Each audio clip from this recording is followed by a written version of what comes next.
روزے کو کمال تک پہنچانے کے لیے 4 چیزوں کو چھوڑنا ہوگا. 4 چیزیں اگر ہیں، نہیں ہیں تو مبارک، ہیں تو چھوڑنا ہوگا. میرے نبی نے فرمایا جو شراب پیتا ہے اس کا روزہ اوپر نہیں جاتا ہے.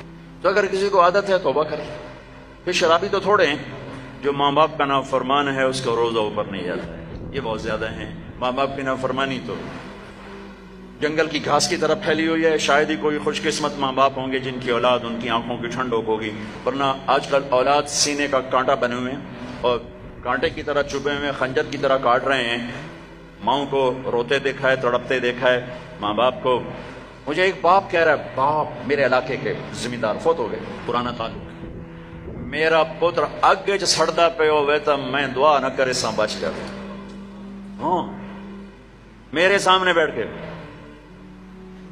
کہ مولانا صاحب دی ماں بھی آندی ہے جی اگے سڑتا پہ ہو سی تو میں نہ اکساندہ سا یا میرے پتر نو بچا. تو ماں باپ کی نافرمانی یہ روزے کو نہیں پورے دین کو روک دیتی ہے، پورے دین کو روک دیتی ہے. صرف روزہ نہیں ہے، پورا دین رک جاتا ہے.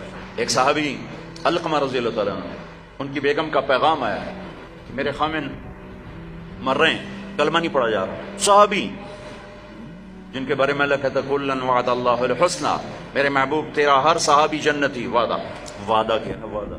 ان کی خطائیں معاف، یہ نہیں کہ ان سے گناہ نہیں ہوئے تو ہم نے معاف کر دیا، آپ کی توفیل معاف کر دی. تو آپ دوڑے ہوئے گئے، کہا بیٹا کلمہ پڑھو. کہا جی نہیں پڑھا جا رہا، بول رہے ہیں کلمہ نہیں پڑھا جا رہا. آپ نے پوچھا ماں باپ میں کون ہے؟ کہا جی ماں. آپ نے پوچھا ناراض ہے؟ کہا جی ناراض ہے. ہم بولو وہ آ گئی. تو آپ نے پوچھا علقمہ کی ماں تم ناراض ہو بیٹے سے؟ کہا جی ناراض ہو. کیوں ناراض ہو؟ اب وجہ سننا، آج کل کی وجہ نہیں، وجہ سننا. کہ یا رسول اللہ میرا بچہ بہت نیک ہے، رات کا اٹھنے والا تھا، دن کا روزے والا تھا، لیکن مجھ سے بات بدتمیزی سے کرتا تھا، سخت لہجے میں بولتا تھا. مجھے اس کا دکھ ہے، اس نے اپنی زبان سے میرا دل توڑا، زخمی کیا. اللہ اللہ. آج کی طرح نہیں کہ ماں باپ کو دھکے دیے جا رہے ہوں، گالیاں دی جا رہی ہیں، صرف اتنا کہ یہ مجھے بدتمیزی کے ساتھ مجھ سے بولتا تھا. تو آپ نے کہا معاف کرو گی؟ کہا میرا جی نہیں چاہتا.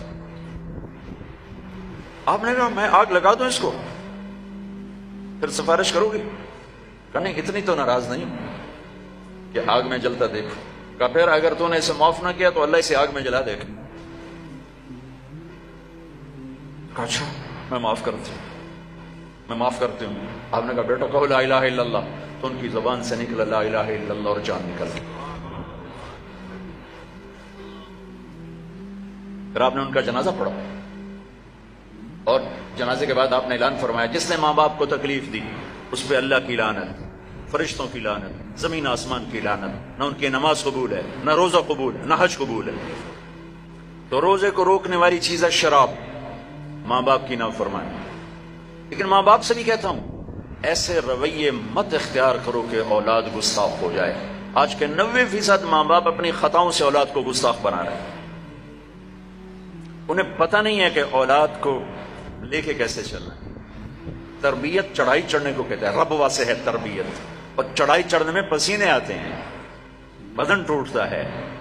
اور آج کی تربیت ہے ڈنڈے مارو بے عزت کرو، ڈنڈے مارو بے عزت کرو، چاہے ماں باپ ہو، چاہے اسکول ہو، چاہے مدرسہ ہو، چاہے وہ مکتب ہو، بے عزت کرو. یہ چیز گستاخی پیدا کرتی ہے. میرے نبی نے کہا اکرموا اولادکم، اکرموا اولادکم، اپنی اولاد کو عزت دو. حضرت علی کا فرمان ہے لأنہم خلقوا لزمان غیر زمانکم، یہ تم سے اگلے زمانے کے لیے پیدا کیے گئے ہیں. اگر اپنے نام کو باقی رکھنا چاہتے ہو تو ان کو عزت دو.